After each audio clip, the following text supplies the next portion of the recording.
It's 8 p.m. and here are our top stories. 2 finalists for superintendent taking center stage in Douglas County. Welcome to your interview process here with the board. Tonight, parents weighing in. I think they'd both be great choices. We all just need to focus on unification, getting the district back together. We take a closer look at the candidates vying for the positions. Other school districts are watching us very closely. Shocking new video of an Aurora house party after the floor collapses beneath dozens of people. Do you see anyone under there? I'm not, sir. Colorado lawmakers pushing for safer streets. People don't feel safe, and they don't feel safe because there's been a spike in crime. Some think better lighting might help, but others say it's stealing the shine from other programs. I'm having a hard time understanding why we think putting $10 million into something is actually going to prevent crime in the state. Plus, Denver business going to pot. It will just give me the legitimacy to pretty much build and continue to build my brand. The latest push to expand cannabis hospitality across the Mile High City.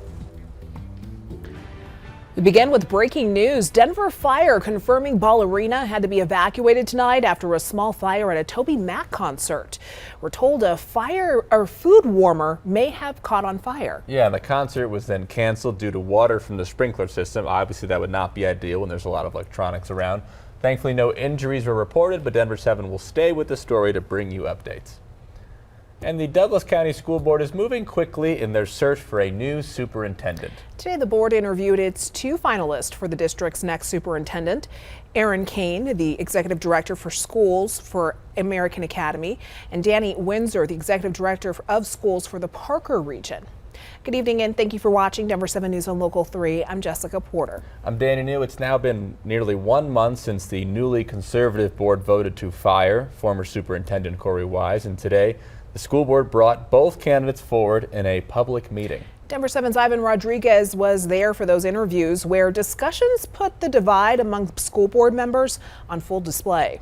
Thursday afternoon, Executive Director of Schools for American Academy, Aaron Kane, and Danny Windsor, the Executive Director of Schools for the Parker region, who also oversees the district's choice programming department, made their case for why they should be the next superintendent. One of my goals is to always respect views that differ from mine or from each other or whatever it might be, to respect and listen and do everything I can to accommodate where people are at. Douglas County School District needs to be a community school district, and you have to systemically approach to do that. And that means I need to be able to hear the hard things about that are not going well in this district, and I also need to hear the things that are going well and building upon those things. Both of them are focused on creating a better climate within the district, as well as strengthening teachers through compensation and by making sure they know they're valued. I'm always passionate about doing things with evidence-based and scientifically based practices. But that climate and culture piece is incredibly important. One of the greatest concerns I have, Director Hansen in particular, is about trying to staff special education. That is a huge concern for me. And that's not only just from special education, it's teaching shortages in general. Outside the meeting, some people voiced concerns with the current board and hiring a new superintendent. It's more divided than ever. We're going to start a recall motion at the end of May, which is the earliest we can do it. There will be a recall of these 4 members. While others appreciate the process and look forward to a new superintendent getting to work. All the controversy is manufactured outrage by a few that are very upset and have sour grapes about the election. I think they'd both be great choices, and I think we all just need to focus on unification, getting the district back together. Ivan Rodriguez, Denver 7. Ivan, thank you. The district says the final public comment session before a new superintendent is hired will take place March 22nd at the regular school board meeting, after which the board could vote on a new superintendent. Hey, you see anyone under here? No. I gotta get you guys out, okay? Hey, so the main floor is collapsed completely. That is new body cam video tonight that shows the chaotic scene after a floor collapsed during a house party this weekend in Aurora. Arapahoe County deputies released this video. In it, you can see the entirety of the floor just opened up to the basement. Posts on social media show that a large crowd was on the floor right before it collapsed. Deputies searched the entire basement looking for anyone who might be trapped. Do you see anyone under there? I'm not, sir. I'm trying to just Hey, you see anyone under here? No. All right. Hey, can you go upstairs? Hey, can you go upstairs? 3 teens were hurt, 1 seriously. Yesterday, Arapahoe County deputies announced that no charges will be filed in this incident. A heartbreaking story tonight out of western Colorado. An 11-year-old girl tragically died after being run over by her school bus. This happened in Parachute outside of Grand Junction. Police say she tripped while running to catch her bus and got caught under the wheels. Arapahoe County deputies shot and killed a man this morning while checking out a reported stolen car near East Harvard and Quebec. Deputies say they ordered the man out of the car, but they say the driver started to back that car up towards them. Deputies say they did find a gun inside the car, but he did not use it.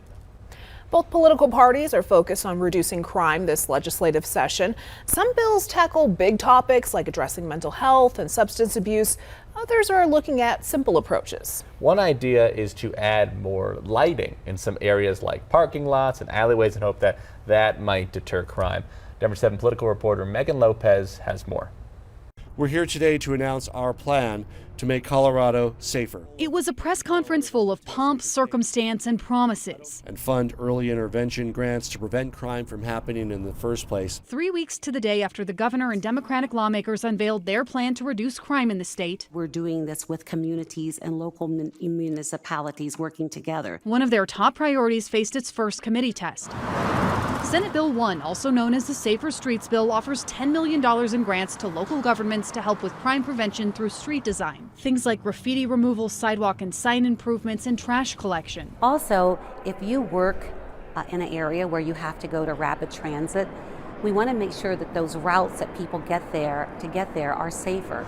Another possible use of the money, streetlight improvements. We're giving grants to communities, and they are the deciders of how they want these funds used to make them feel safer in their communities. Law enforcement from Pueblo, Boulder, and Arapahoe County all testified in favor of the bill. These grants will allow cities like Pueblo to use environmental design to address crime. This bill just one piece of the governor's overall crime reduction strategy, and not nearly the most controversial. Still, this looks like a bill that's trying to do something that's already being done. It received a lot of pushback from Republicans who questioned whether it was necessary. They already have all this in place. I'm having a hard time understanding why we think putting $10 million into something is actually going to prevent crime in the state. Others questioned the vague language and whether this is a return to broken window policing. There's a lot of ways that this could go badly. There was also some surprising pushback. Denise Maez from Servicio Sigue stood behind the governor as he unveiled this bill package last month, but testified against the bill Thursday, saying it's good in theory, but I think that's partly why you need neighborhood and community involved in the first instance, because they'll tell you where the crime is,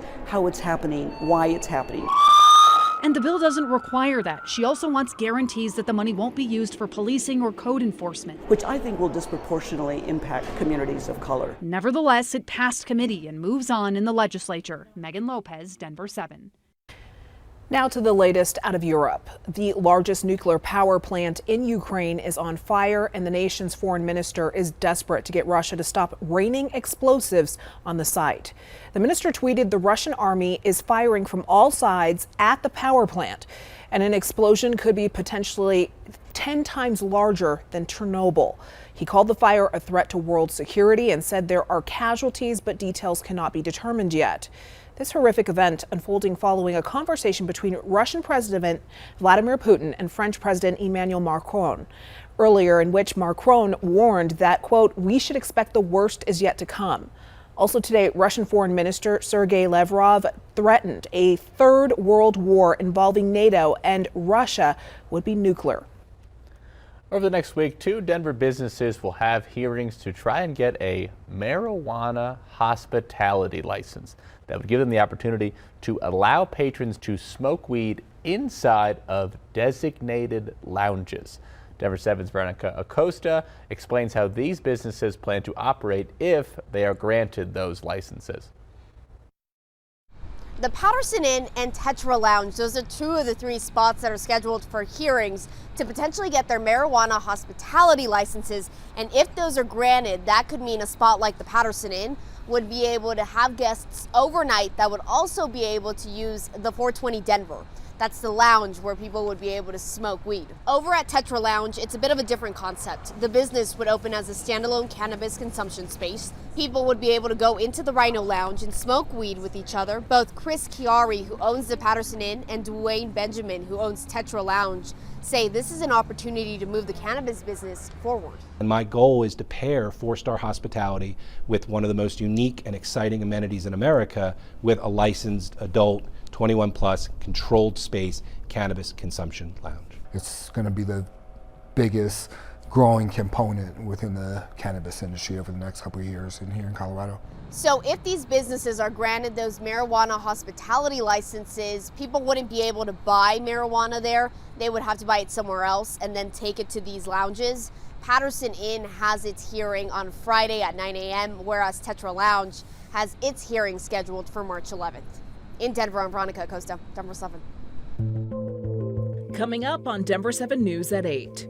A Colorado veteran achieving his entrepreneurial dreams. One day someone said I should open a brewery, and I kind of laughed about it a little bit and decided to open up. But the road to success is less clear for others. Next, the barriers he says are keeping our nation's heroes from getting ahead. Plus, Peyton Manning keeping busy. One of the NFL's GOATs tries his hand at a new TV series about other GOATs. After a beautiful day with highs in the 70s this afternoon, we're going to drop into the 30s tonight, but we'll warm it back up again tomorrow before our next cold front arrives. And it's huge changes on the way for the weekend. I'll have all the details coming up.